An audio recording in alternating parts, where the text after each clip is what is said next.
Doctor Mohan Varghese, ഈ ബംഗ്ലാദേശിലെ മതന്യൂനപക്ഷങ്ങൾക്ക് നേരെ വലിയ അതിക്രമം നടന്നുകൊണ്ടിരിക്കുകയാണ്. അതിന് എതിരായിട്ടുള്ള വലിയ പ്രക്ഷോഭമൊക്കെ ഇന്ത്യയുടെ പല ഭാഗത്തും മുന്നേറുകയും ചെയ്യുന്നുണ്ട്.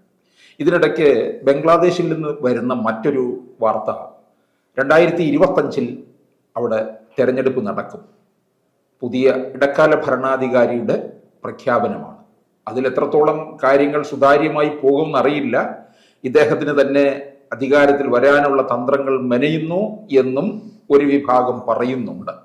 എന്തായിരിക്കും ബംഗ്ലാദേശിലെ രാഷ്ട്രീയ സ്ഥിതി? പക്ഷേ ആ തെരഞ്ഞെടുപ്പ് വരുമ്പോഴും ഈ മതന്യൂനപക്ഷങ്ങൾക്ക് നേരെയുള്ള അതിക്രമം ഏത് തരത്തിലായിരിക്കും എന്നുള്ളതാണ് അറിയേണ്ടത്. ബംഗ്ലാദേശിൻ്റെ പൊളിറ്റിക്കൽ DNA മാത്രമല്ല, കൾച്ചറൽ DNA-യും ഒരു ട്രാൻസ്ഫോർമേഷന് വിധേയമായി ഈ അടുത്ത കാലത്ത്. അത് വ്യക്തമായ സൂചനകളാണ് ഭാരതത്തിൽ ലഭിക്കുന്നത്. ഹൈന്ദവ ജനസംഖ്യ ഘട്ടം ഘട്ടമായി കുറഞ്ഞു വരികയാണ്. അവിഭക്ത ബംഗാളിൻ്റെ ജനസംഖ്യയുടെ 32%, 32-33% മുസ്ലിങ്ങളായിരുന്നു. അതിനുശേഷം വന്ന വിഭജനത്തിന് ശേഷം, ഇന്ത്യ വിഭജനത്തിന് ശേഷം 28% മുസ്ലിങ്ങളുണ്ടായിരുന്നു ബംഗ്ലാദേശിൽ, ഹിന്ദുക്കളുണ്ടായിരുന്നു ബംഗ്ലാദേശിൽ. പിന്നീട് അത് 22% മാറി ബംഗ്ലാദേശ് വിമോചനത്തിൻ്റെ സമയത്ത്. പിന്നീട് ഇപ്പോഴിതാ 7.96%, 8% താഴെയായി ഹൈന്ദവ ജനസംഖ്യ കുറയുകയാണ് ശതമാനക്കണക്കിൽ. അങ്ങനെയെങ്കിൽ ഹിന്ദുക്കൾക്ക് അധിവസിക്കാൻ, ജീവിക്കാൻ, സഹവസിക്കാൻ ബുദ്ധിമുട്ടുള്ള ഒരു ഇടമായി ബംഗ്ലാദേശ് മാറുന്നുണ്ടോ എന്നതാണ് ചോദ്യം. അതിനെ സ്ഥിരീകരിക്കുന്ന നിലയിലാണ് ഇപ്പോൾ നടക്കുന്ന ഹൈന്ദവ ക്ഷേത്രങ്ങൾക്ക് നേരെ നടക്കുന്ന ആക്രമണം, ഹിന്ദു വ്യക്തികൾക്ക് നേരെ നടക്കുന്ന ആക്രമണം, അവാമി ലീഗിന്റെ പ്രവർത്തകരായ ഹിന്ദുക്കൾക്കെതിരെ പൊളിറ്റിക്കലി നടക്കുന്ന ആക്രമണങ്ങൾ, ഹിന്ദുക്കളെ തെരഞ്ഞുപിടിച്ച് ഭവനങ്ങൾ കേന്ദ്രീകരിച്ച് നടക്കുന്ന ആക്രമണങ്ങൾ, അത് ആയിരക്കണക്കിന് ഇടങ്ങളിൽ സമാന്തരമായി നിറവേറുകയാണ്. ഇതിന് പിന്നിൽ ബംഗ്ലാദേശിന്റെ ഒറിജിനൽ ഒരു ബംഗ്ലാ മൈൻഡ് സെറ്റ് എന്ന് പറയുന്നത് ഒരു റീകൺസിലിയേഷന്റെ, സമവായത്തിന്റെ, പാരസ്പര്യത്തിന്റെ, സ്നേഹത്തിന്റെ, കലയുടെ, സംസ്കാരത്തിന്റെ ഒക്കെ ഒരു DNA ആണ്. പക്ഷെ പെട്ടെന്നാണ് പുറത്തുനിന്ന് വരുന്ന ചില ശക്തികൾ, റസാക്കറുകൾ എന്ന് വിളിച്ച ബംഗ്ലാദേശുകാർ, റസാക്കേഴ്സ് എന്ന് വിളിച്ച പാകിസ്ഥാനിൽ നിന്നും കടന്നു വരുന്ന ചിന്തകളും വ്യക്തികളും അവരുടെ ചില തന്ത്രപരമായ നീക്കങ്ങളും അത് വീണ്ടും ഒരിക്കൽ കൂടി 71-ന് സമാനമായ ഒരു അന്തരീക്ഷം വീണ്ടും ബംഗ്ലാദേശിൽ സംജാതമാകുന്നു. ഇതിന്റെ പിന്നിൽ ജമാഅത്തെ ഇസ്ലാമിയുടെ സുചിന്തിതമായ കരങ്ങളുണ്ട്. ജമാഅത്തെ ഇസ്ലാമി ഒരു ഘട്ടം വന്നപ്പോൾ പോപ്പുലർ പ്രതിഷേധം, ഖാലിദ ഷെയ്ഖ് ഹസീനയ്ക്കെതിരെയുള്ള ഒരു സംവരണവുമായി ബന്ധപ്പെട്ട ഒരു ജനകീയ പ്രതിഷേധം, ആ പ്രതിഷേധം കൈവിട്ടു പോയതിന്റെ പിന്നിൽ സ്റ്റുഡന്റ് മൂവ്മെന്റിന്റെ ഇടയിലേക്ക്, ബംഗ്ലാദേശ് നാഷണൽ പാർട്ടിയുടെ ഇടയിലേക്ക് നുഴഞ്ഞു കയറിയ ഇസ്ലാമിസ്റ്റുകൾ, അത് ഒരു മതരാഷ്ട്ര സങ്കല്പത്തിലേക്ക് ബംഗ്ലാദേശിന്റെ മനസ്സിനെ കൊണ്ടെത്തിക്കുകയാണ്. അതിനു വേണ്ടിയുള്ള ഒന്നാം തരം ഇൻസ്ട്രുമെന്റായി അവർ കൊണ്ടുവന്ന ഒരാളാണ് മുഹമ്മദ് യൂനിസ്. പലപ്പോഴും വളരെ നിർദോഷി എന്ന് തോന്നുന്ന ഒരാളെ തലപ്പത്തിരുത്തിക്കൊണ്ടാണ് സ്ഥാപിത ശക്തികൾ പ്രവർത്തിക്കുന്നത് എന്നതിൻ്റെ ഉത്തമ ദൃഷ്ടാന്തമാണ് മുഹമ്മദ് യൂനിസിനെ വെച്ചുകൊണ്ട് അവരുടെ അജണ്ടകൾ നടപ്പാക്കുന്നു. സാർ സൂചിപ്പിച്ച ഇലക്ഷൻ വരെയുള്ള കാലഘട്ടം ഒരു ട്രാൻസിഷണൽ പീരീഡാണ്. ഈ ട്രാൻസിഷണൽ പീരീഡിൽ അവരുടെ ഉദ്ദേശ ലക്ഷ്യങ്ങൾ നടപ്പാക്കി ബംഗ്ലാദേശിനെ പെർമനന്റായി ഒരു ഇസ്ലാമിസ്റ്റ് രാഷ്ട്രമായി, ഇസ്ലാമിക ദേശീയതയുള്ള രാഷ്ട്രമായി, ഒരു സെക്യുലർ ക്രെഡൻഷ്യൽസിനെ പൂർണ്ണമായി അവസാനിപ്പിക്കാനുള്ള സുചിന്തിതമായ നീക്കം അവിടെ നടക്കുന്നു.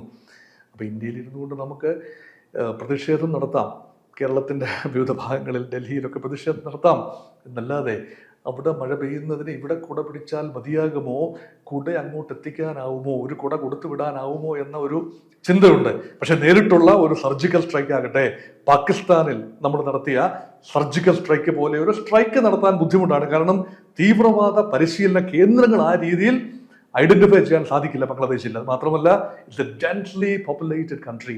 അപ്പൊ അവിടെ ഒരു നരനായാട്ട് നടത്താറുണ്ട്. തീവ്രവാദ കേന്ദ്രങ്ങൾ നമുക്ക് ഐഡന്റിഫൈ ചെയ്യാൻ കഴിയാത്ത തരത്തിൽ അങ്ങനെയുള്ള തീവ്രവാദ കേന്ദ്രങ്ങളല്ല, ഇത് ജനങ്ങളിലേക്ക് ഇരച്ചു കയറുകയാണ്. അത് ചില മൂവ്മെന്റ് NGO-കളുടെ ബലത്തിൽ ജനങ്ങളിലേക്ക്, ഛാത്രസമിതിയുടെ സഹായത്തോടുകൂടി ജനവിഭാഗങ്ങളിലേക്കും പാർട്ടികളിലേക്കും പരകായ പ്രവേശനം നടത്തുകയാണ് ഈ ചിന്തകൾ. അപ്പൊ ഈ റാഡിക്കൽ ഇസ്ലാമിസ്റ്റ് ചിന്തകളുടെ പ്രവർത്തനത്തെ ബോംബിങ്ങിലൂടെ തകർക്കാനാവില്ല. അപ്പൊ അവിടെ അങ്ങനെ ഒരു ബോംബിംഗ് സംഭവിച്ചാൽ യഥാർത്ഥത്തിൽ അവശേഷിക്കുന്ന 8% ഹിന്ദുക്കളുടെ ഭാവി എന്താവും? അപ്പൊ അവര് വലിയ രീതിയിലുള്ള ചൂഷണത്തിനും പീഡനത്തിനും പിന്നെ വിഷയഭവിക്കില്ലേ? അതൊരിക്കലും ഇന്ത്യക്ക് അങ്ങനെ താങ്ങാനാവില്ല. അത് മാത്രമല്ല, അവിടെ അസ്ഥിരപ്പെട്ടാൽ, ബംഗ്ലാദേശ് അസ്ഥിരപ്പെടുകയാണെങ്കിൽ വലിയ തോതിലുള്ള കുടിയേറ്റമാണ് ഇന്ത്യയിലേക്ക്, അല്ലെങ്കിൽ അഭയാർത്ഥികളുടെ പ്രവാഹമാണ്. അന്ന് ബംഗ്ലാദേശ് യുദ്ധകാലത്ത് 71-ൽ 1 കോടിയിൽ പരം ആളുകളാണ് കൽക്കട്ടയിലേക്കും ബംഗാളിലേക്കും ആസാമിലേക്കും ത്രിപുരയിലേക്കും ഒക്കെ വന്നത്. നമ്മുടെ 4 സംസ്ഥാനങ്ങളുടെ ബോർഡേഴ്സ് ഉണ്ട്. പശ്ചിമ ബംഗാൾ, ആസാം, മേഘാലയ, ത്രിപുര, ഈവൻ മിസോറാം. ഈ 5 സംസ്ഥാനങ്ങൾ അതിർവരം വിടുന്ന ബംഗ്ലാദേശ് പോറസ് ബോർഡേഴ്സ് ആണ്, സുഷിരങ്ങളുള്ള ബോർഡേഴ്സ് ആണ്. അവിടെങ്ങും അതിർവരമ്പുകൾ കെട്ടി തിരിച്ചിട്ടില്ല. മാത്രമല്ല 4000 കിലോമീറ്റർ ബോർഡറാണ് അല്ലേ, വലിയ ബോർഡേഴ്സ് ആണ്. ഈ മുഴുവൻ 4 ചുറ്റും ഈ 4000 കിലോമീറ്റർ ബോർഡറിലൂടെ വരാൻ പോകുന്ന ഒരു ജനങ്ങളുടെ ഒരു ഒഴിഞ്ഞുപോക്ക്, ഇത് മഹാഭൂരിപക്ഷവും ഹിന്ദുക്കളാവില്ല, മുസ്ലിം ജനതയായിരിക്കും വരുന്നത്. പക്ഷെ ഇന്ത്യക്ക് ഉൾക്കൊള്ളാൻ കഴിയും? ഒരിക്കലും കഴിയില്ല. ഇന്ത്യക്ക് ഒരു കാരണവശാലും അത്രയും ജനതയെ ഉൾക്കൊള്ളാൻ കഴിയില്ല. ഇപ്പൊ ഇവിടെ ഇപ്പോഴും ഈ സിറിയയുടെ വിഷയമാണെങ്കിലും ശരി, ടർക്കിയിലേക്ക് പോയ 30 ലക്ഷത്തോളം പിന്നെ സിറിയൻ വംശജർ തിരിച്ച് ടർക്കിയിൽ നിന്നും സിറിയയിലേക്ക് കൊണ്ടുവരണമെന്നാണല്ലോ ടർക്കി ആഗ്രഹിക്കുന്നത്. അതുകൊണ്ടാണല്ലോ HTSനെ പിന്തുണച്ചുകൊണ്ട് ടർക്കി രംഗത്ത് വന്നത്. അപ്പൊ അതുപോലെ ഒരു കാരണവശാലും അഭയാർത്ഥികളെ സ്വീകരിക്കാവുന്ന ഒരു മാനസികാവസ്ഥയിലോ ഒരു സാമ്പത്തിക അവസ്ഥയിലോ അല്ല ഭാരതം. അത് ശരിയുമല്ലല്ലോ. അതുകൊണ്ട് ആ പ്രശ്നം അവിടെ പരിഹരിക്കാൻ വേണ്ട സമ്മർദ്ദങ്ങളാണ്, നയതന്ത്ര സാമ്പത്തിക ഉപരോധം ഉൾപ്പെടെയുള്ള കാര്യങ്ങൾ മുന്നോട്ട് വെച്ചുകൊണ്ട് നയതന്ത്രപരമായ ശക്തമായ ഇടപെടലുകൾ നടത്തി ബംഗ്ലാദേശിനെ വരുതിയിൽ കൊണ്ടുവരാൻ ശ്രമിക്കുക എന്നത് മാത്രമാണ് ഇന്ത്യക്ക് ചെയ്യാനുള്ളത്. അതുകൊണ്ട് ഈ ബംഗ്ലാദേശിനോട് നമുക്ക് ഇന്ത്യക്ക് ഒരു സ്വാതന്ത്ര്യം ഉള്ളതാണ്, നമ്മുടെ വിയർപ്പിന്റെ ഒരു മണ്ണാണ് എന്ന് പറയുമ്പോൾ അക്കാര്യത്തിനകത്തൊരു ഇടപെടൽ ശക്തമാകത്തില്ലേ? ഇത് ഒരു മലയപ്പുലേന മാടത്തിനടുത്ത് മഴ വന്ന നാളൊരു വാഴ വെച്ചു.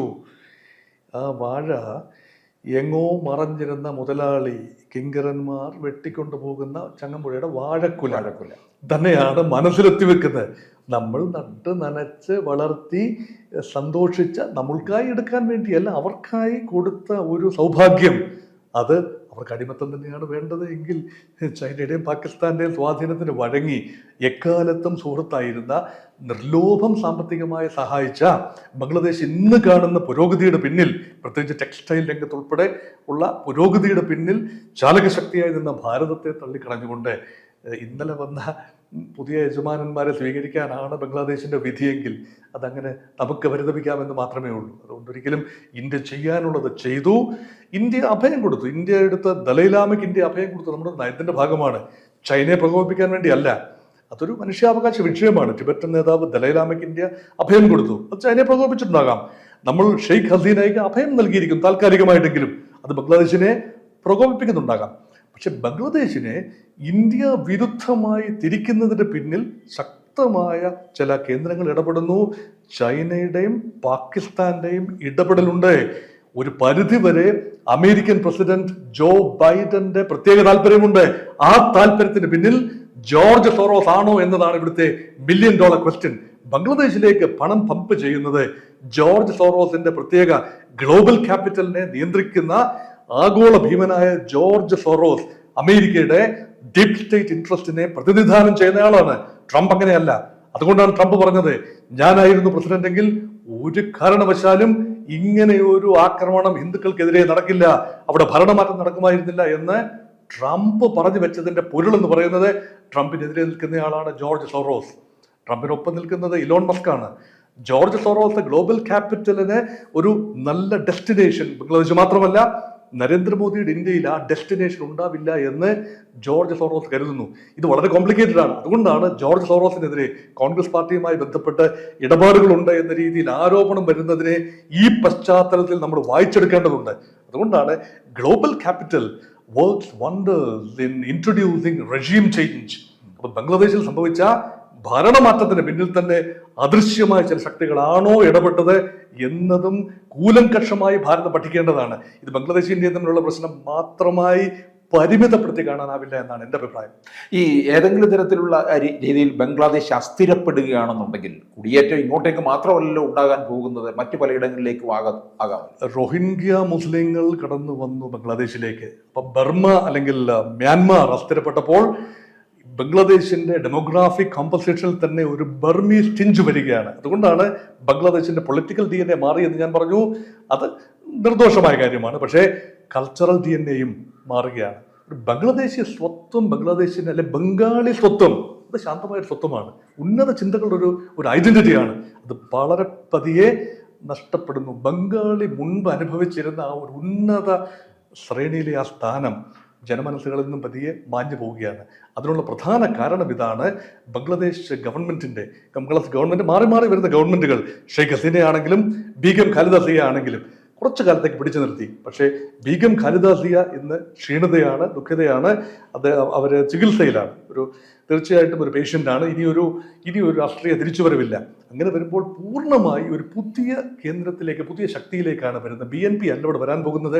ജമാഅത്തെ ഇസ്ലാമിക്ക് നിയന്ത്രിക്കാനാവുന്ന ഷെയ്ഖ് ഹസീന അല്ലാത്ത, ഖാലിദ സിയ അല്ലാത്ത പുതിയൊരു നേതൃത്വത്തിലേക്കാണ് തിരഞ്ഞെടുപ്പ് കഴിയുമ്പോൾ വരാൻ പോകുന്നത്. ആ നേതൃത്വവുമായി എത്രത്തോളം നന്നായി ബിസിനസ് ചെയ്യാൻ കഴിയും, ഇടപെട്ടു പോകാൻ കഴിയും എന്നത് ഇന്ത്യയുടെ വിദേശനയ രൂപീകരണ സമിതിയിൽ അജിത് ഡോവലും വിദേശകാര്യമന്ത്രി ജയശങ്കറും പ്രധാനമന്ത്രി നരേന്ദ്രമോദിയും അമിത്ഷായും ഒക്കെ തലപുകഞ്ഞാലോചിക്കേണ്ട സമയമായി കഴിഞ്ഞു. പുതിയ ഭരണകൂടവുമായി എങ്ങനെ പൊരുത്തപ്പെട്ടു പോകാം എന്നുകൂടി ആലോചിക്കേണ്ടതുണ്ട്.